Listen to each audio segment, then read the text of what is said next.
Hello, my name is Diana Dirkby, and I live with paranoid schizophrenia. Today's podcast will be rather short, and it's a little bit late, those who follow the podcast will have noticed.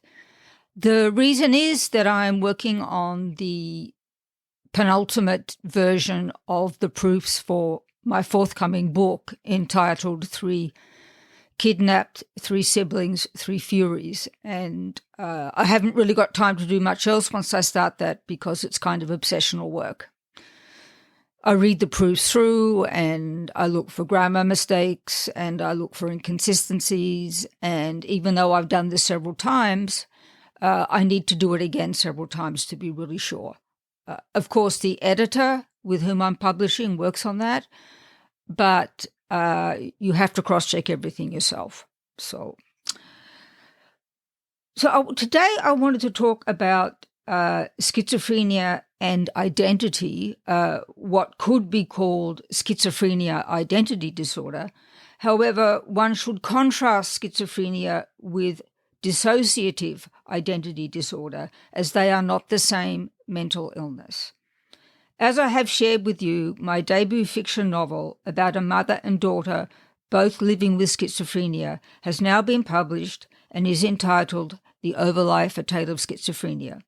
It's available from Amazon.com and other leading booksellers.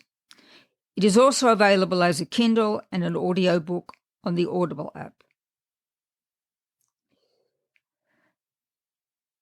After the second book has appeared that I just referenced, my third fiction novel will invite readers to reflect on the concept of self. So that's my upcoming project. The concept of self is highly complex for those living with a severe mental illness, like, as I do, paranoid schizophrenia. A relapse of paranoid schizophrenia, or the schizophrenia symptoms that can occur daily, involves auditory and visual hallucinations that the consumer of mental health struggles to control. Part of that fight forces you to disbelieve the information you receive from the basic senses you use to operate as a functioning human being. Your caregiver or others in your circle of trusted friends and relatives, usually with good intentions, pressure you to change to become healthier by negating part of what seems natural to you. The danger is to throw the baby out with the bathwater. I am a veteran of multiple relapses of paranoid schizophrenia. Such relapses are often called psychotic breaks, as the symptoms usually include psychosis.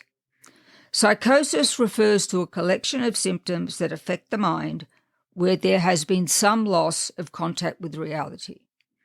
During an episode of psychosis, a person's thoughts and perceptions may be disrupted, and they may have difficulty recognizing what is real and what is not. I have discussed aspects of psychosis in my other podcasts. As scary as the symptoms of schizophrenia may be for those who observe them, they are far more terrifying for those who endure them, even if they suffer from anosognosia, a neurological condition in which the patient is unaware of their neurological deficit or psychiatric condition. As we discussed in our podcast on the LEAP method, the priority for someone undergoing psychosis is to get the treatment that will help them control schizophrenia symptoms. Observers often overlook that despite the crisis of a relapse, there is still a person who exists independently of their symptoms. Even those close to a consumer of mental health can make this misjudgment. When undergoing a struggle with mental health, there is a parallel struggle to preserve a sense of self that is at the core of identity. Those parts of the mental health consumer that have nothing to do with their illness are often ignored by those who care for them and are under attack from the symptoms they are trying to control. Although I am not diagnosed with DID, standing for dissociative identity disorder, what used to be called multiple personalities, a mental illness distinct from schizophrenia. My psychiatric symptoms can lead, at their worst, to me feeling outside my body and in somebody else's, though that person is always fictitious. I don't believe I am important in such circumstances. I hide inside someone else to escape the symptoms. It is more like a mind game than a total switch to another identity, like with DID. What I am looking for in such mental journeys is not another identity. I am defending my real one.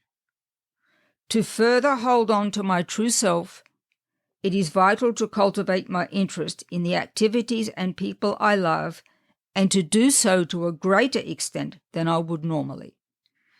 I love my spouse, a terrific caregiver, and spend more time with him than usual. I love nature, music, and films, and I prioritize those activities above what I have to get done, like shopping or paying bills, leaving some tasks for my husband to do that I would typically do.